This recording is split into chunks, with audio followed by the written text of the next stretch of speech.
of a healthcare revolution where innovation is not just about breakthroughs, but about impact, making quality healthcare more accessible, affordable, and efficient.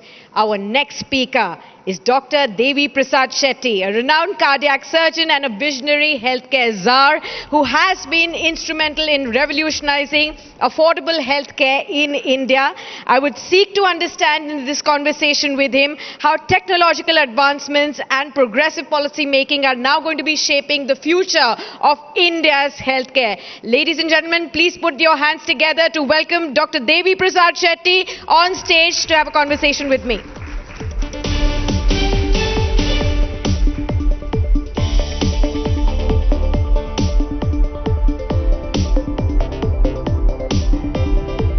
Healthcare. That's, I think, going to be the most important topic while we've been discussing about investments, policy making all through the course of this afternoon.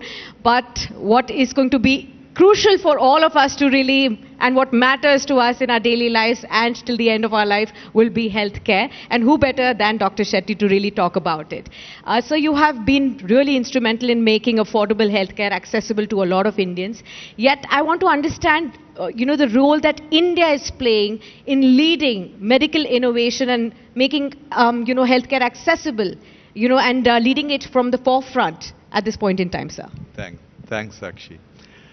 I believe that India will become the first country in the world to dissociate healthcare from wealth. India will prove to the world that the wealth of the nation or the wealth of the family has nothing to do with the quality of healthcare its citizens will enjoy. And that's not going to take 50 or 100 years. That's going to happen within the next 5 to 10 years. I know most of you are skeptical how that can happen. I just want to give you one example, Sakshi. I just want you to look at one operation called cataract surgeries. And 3 countries, India, China, and US. We have all the data. So US does 3.5 million cataract surgeries a year.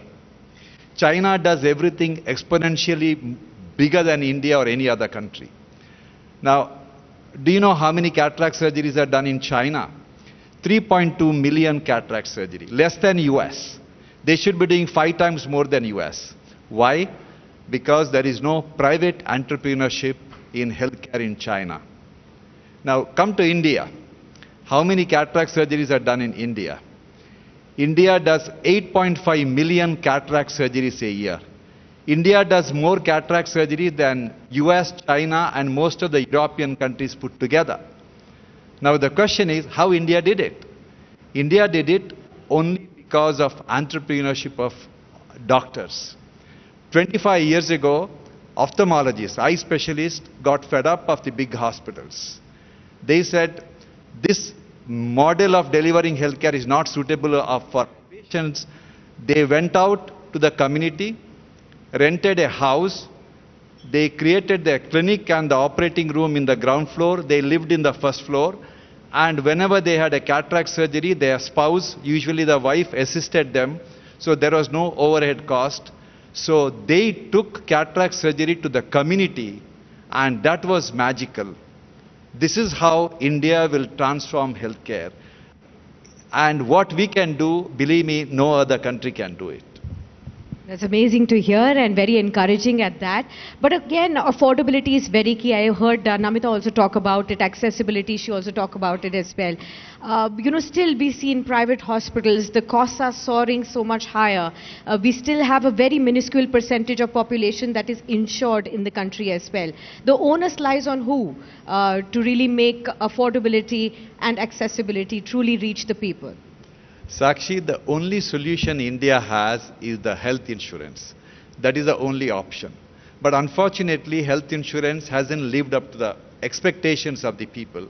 Because today in healthcare, there are 3 important stakeholders. There is hospital, there is health insurance company, and there is patient. Hospitals do not trust the health insurance company. Health insurance company doesn't trust the hospitals. And the patient doesn't trust both parties, and those 2 parties don't trust the health insurance company. So you have a business in which there are three important stakeholders. They don't trust each other. Now, when a hospital becomes a health insurance company, everything will change. That's the reason why we decided to become health insurance company, because about 16% of the heart surgery done in India is done by us. More people develop heart attack, it is better for my business. I have no incentive in preventing people from developing heart attack. Once I become a health insurance company, I will work very hard to make sure that people don't develop the heart attack. Then my interest and the customer interest is aligned. Then the magic will happen. But that insurance should be affordable. That is the biggest challenge. We kept the insurance at, we want to cover the middle class families who are earning 20,000, 50,000 rupees to a tune of 1 crore rupees for any surgery and 5 lakh rupees for medical treatment with the premium of 10,000 rupees. That's all. Yeah. So I think a lot of insurance companies should really see how things are getting revolutionized by the healthcare players like you, sir. Since you did talk about that 16% of heart surgeries are done by you, I want to understand this is a rising concern. We are seeing more and more, news come in that younger people are suffering from heart attacks. Why do you think that is happening, sir? People always had a heart attack. The problem is, everyone thinks that nobody knows that how fit they feel has nothing to do with how fit you are. If you want to know how fit you are, you should know your numbers. Everybody should know their blood pressure, their cholesterol level, their heart number, kidney number, liver number, and that is the only way you can protect yourself. I'll give you an example. When I say, you may fit very well, I'll give you one example. You Google FIFA, Federation of Football Association of, FIFA is the football association. And then you write cardiac arrest. Then you get series of articles which shows clearly that in the last 4 years, 617 professional footballers had a cardiac arrest during practice session. Who can be fitter than footballers, professional footballers? This is which is documented. The real number will be 10 times more. If you want to be fit, if you want to run a marathon, you have to go through a physical fitness test. And these are very simple tests: echo, ECG, blood test, and a cardiac CT. All these youngsters who are dying on a treadmill, if they had a CT angio 10 years earlier, their death could have been anticipated and prevented. So nobody will die of a sudden cardiac arrest with a normal heart. They always had some disease heart. It could have been diagnosed in a roadside diagnostic lab. But people don't like to go to the hospital and get the test done. That is the biggest problem. CT angio is something that we need to get it done. You just need a ECG, echo, and a CT angio. That's all. These three tests. It can be done in less than half an hour. Down. Yeah. And you do it as early as possible to really find out if there is any slightest problem in your body. Do tell us, sir, there is this new age of, seeing a lot of innovations happening. We have a lot of CEOs here. And we also know that, we are living in that VUCA world that we are talking about since morning, in this uncertain world. How should they remain fit in this world? What are the things? A lot of people are actually going for IVs, etc., for getting themselves energized. How do you think, and what do you think about these new fads? Are they really successful? Should they be done?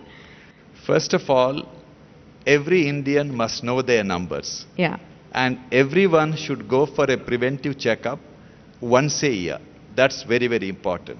Because at an early age, if you know your numbers, you can manipulate the number. If the cholesterol is high, you can bring it down. If your any thyroid is low, you can take it up. Many things can be done. There is no point in, unfortunately, what has happened, people still go for a treadmill test. Yeah. Treadmill test becomes positive when the blockage is 70% and above. That is too late. We want to know when the blockage is 5%, 10%. Then you can arrest the progression. That's very important. The most important thing for anyone to remain fit is to monitor what they eat. You are what you eat. no matter what you do, if you take not the right food, you will remain unhealthy. And the other important thing is physical exercise. Indians are notoriously poor in exercising. That's very true. It is very important. There are many articles by especially magazines like JAMA, which clearly shown that people who walk 10,000 steps a day, they live longer, they live healthier, they have less incidence of heart problem, kidney problem, Alzheimer's, and you name it, they have a less incidence. All you have to do is to walk 10,000. Is it difficult? No.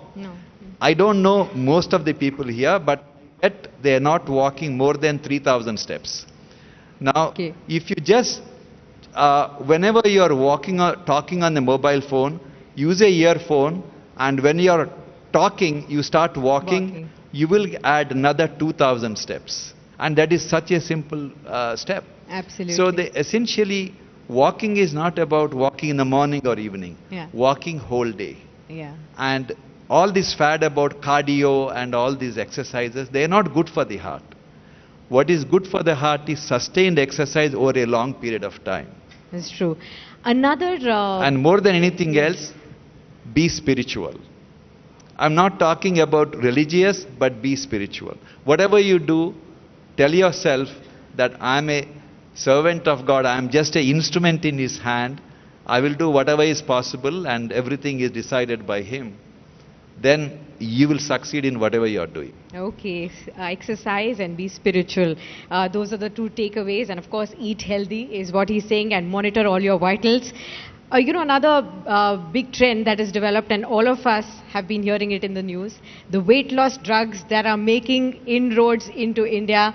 And how everybody is waiting with bated breath. Now the prices are also coming in to be affordable. There is a 3,500 rupee or 4,300 rupee kind of a vial that will be available soon.